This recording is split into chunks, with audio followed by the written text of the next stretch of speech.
The studio lights were bright that morning, but Jenna Bush Hager's glow outshone them all. She laughed a little lighter than usual, the kind of laughter that dances on the edge of a secret. Behind the cameras, she was radiant, cautious, and quietly grateful. A woman who had been waiting for this moment for months.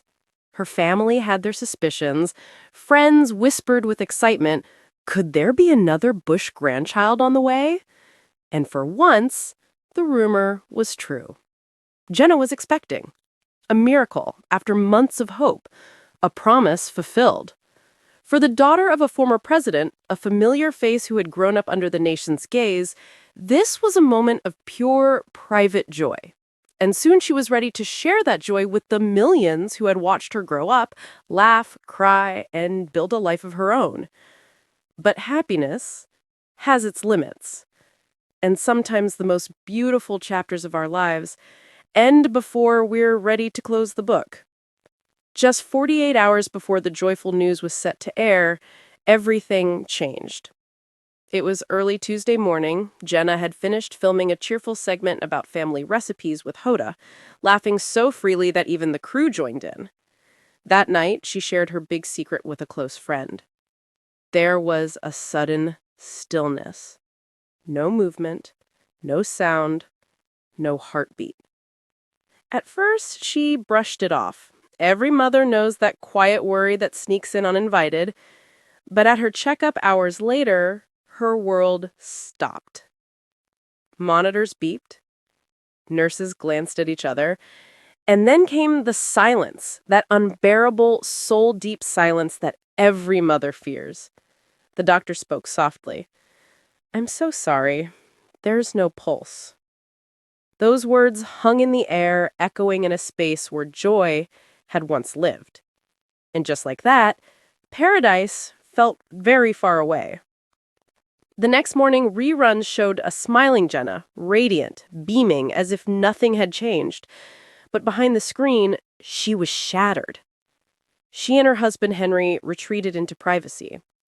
They cried quietly, prayed through the night, and held on to each other like the world might slip away. Witnesses described her as a glass woman, one who could smile when needed, but break when no one was watching. Still, even in her pain, Jenna turned to what she knew best: words. She began writing, not for her show, not for a book, but for herself. Letters to a child she would never hold. Letters full of love, faith, and heartbreak. She later said those letters kept her grounded when prayer alone wasn't enough. And in one of them, a private message never meant to be read, she wrote something that could forever change the way the world sees her. Jenna had always been a woman of faith, but in those dark days, even faith can tremble. She questioned everything. Why us? Why now? Why give me hope only to take it away? Her mother, Laura Bush, offered gentle wisdom. Grace isn't just joy. It's the strength to move forward when joy is gone. In time, Jenna began to understand. Faith isn't about being untouched by pain. It's about walking through it and still choosing love on the other side. Weeks later, she returned to the Today Show. The audience saw it instantly. The change in her eyes, the softness in her voice. Her laughter was still there, but it had a new depth, a gravity that only comes from heartbreak. That day, with trembling hands, she finally spoke. Her voice cracked, her eyes glistened, and across the country, hearts broke with hers. She told her story of loss, raw, honest, and full of grace. And as she did, messages began pouring in. Thousands of women shared their own experiences of miscarriages, stillbirths, and silent griefs that no one had ever talked about. Jenna had given them a voice. I thought I was alone until I spoke. That moment became bigger than television. It became a lifeline for women who had quietly carried their pain. Through her vulnerability, Jenna turned loss into connection. Soon after, the network approached her with an idea, a primetime special to document her story. A huge audience, high ratings, headlines, everywhere. But Jenna said no. She didn't want to turn heartbreak into entertainment. Some stories she believed should remain sacred, meant only for those who lived them. Instead, she chose a quieter path. She used her platform to support other women working with organizations that help families facing pregnancy loss. She encouraged compassion, conversation, and courage without ever making herself the center of attention.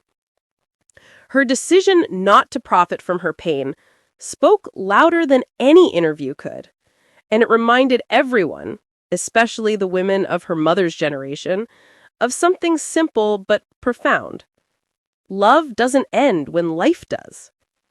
The letters she wrote to her unborn child became symbols of hope, gentle reminders that healing doesn't mean forgetting. Today, Jenna Bush Hager still carries that light, a light tempered by grief, but never extinguished by it. Her story isn't just about loss.